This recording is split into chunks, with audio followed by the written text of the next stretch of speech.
ओम नमः शिवाय। ओम नमो भगवते वासुदेवाय नमः। आप सभी का अपने YouTube चैनल में स्वागत है।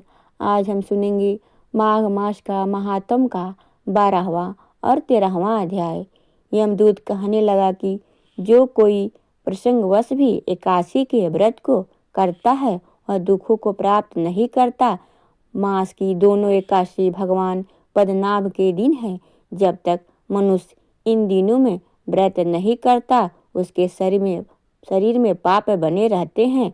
हजारों अश्वमेध यज्ञ, सैकड़ों वाजपेयी यज्ञ एकादशी व्रत की 16वीं कला के बराबर भी नहीं है। एकादशी के दिन व्रत करने से 11 इंद्रिय से किए गए सब पाप नष्ट हो जाते हैं। गंगा, गया, काशी, पुष्कर, कुरुक्षेत्र, यमुना, चंद्रभागा कोई भी एकादशी के तुल्य नहीं है। इस दिन व्रत करके मनुष्य अनायास ही वैकुंठ लोक को प्राप्त करता है। एकादशी को व्रत और रात्रि में जागरण करने से माता पिता और स्त्री के कुल की 10-10 पीढ़ियां उद्धार पाती है और यह पीताम्बरी होकर भगवान के निकट रहते हैं। बाल, युवा और वृद्ध सब तथा पापी भी व्रत करके नरक में नहीं जाते। यमदूत कहता है कि हे वैश्य, मैं सूक्ष्म में तुमसे नरक के बचने का धर्म कहता हूँ। मन, कर्म और वचन से प्राणी मात्र का द्रोह न करना, इंद्रियों को वश में रखना, दान देना, भगवान की सेवा करना, नियम पूर्वक वर्णाश्रम धर्म का पालन करना, इन कर्मों करने से मनुष्य नरक से बचा रहता है। स्वर्ग को प्राप्त करने की इच्छा से मनुष्य गरीब भी हो तो जूता, छतरी, अन्न, धन, जल कुछ न कुछ दान देता रहे। दान देने वाला मनुष्य भी कभी यम की यातना को नहीं भोगता तथा दुर्यागु और धनी होता है। बहुत कहने से क्या, अधर्म से ही मनुष्य बुरी गति को प्राप्त होता है। मनुष्य सदैव धर्म के कार्यों से ही स्वर्ग प्राप्त कर सकता है। इसीलिए बाल अवस्था से ही धर्म के कार्यों का अभ्यास करना चाहिए। विकुंडल कहने लगा कि तुम्हारे वचनों से मेरा चित्त अति प्रसन्न हुआ है, क्योंकि सज्जनों के वचन सदैव गंगा जल के पापों का नाश करने वाला होता है। उपकार करना तथा मीठा बोलना सज्जनों के स्वभाव होता है। वैसे अमृत मंडल चंद्रमा को भी डंडा करता है। अब कृपा करके यह बताइए कि किस प्रकार मेरे भाई का नरक से उद्धार हो सकता है।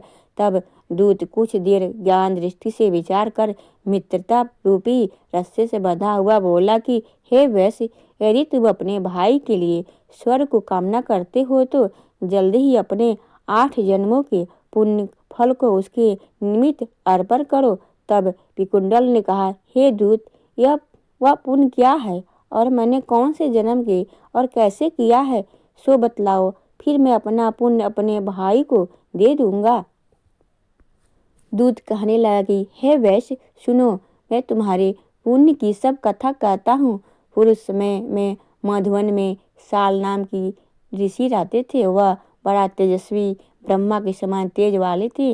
नवग्रह की तरह उनकी स्त्री देवी के 9 पुत्र थे, जिनके नाम ध्रुव, शशि, बुध, तारा, ज्योतिमान थे। इन पांचों के लिए आश्रम धारण किया था तथा नियमों जितमें ध्याननिष्ठ और गौरवता से चारों संन्यास का ग्रहण का दान धन वन में रहने लगे। वे शिखा सूत्र से रहित पत्थर और सोने के समान समझते थे। जब कोई अच्छा या बुरा उनको अन्न देता वही खा लेते और कोई कैसा भी कपड़ा देता उसको वही पहन लेते।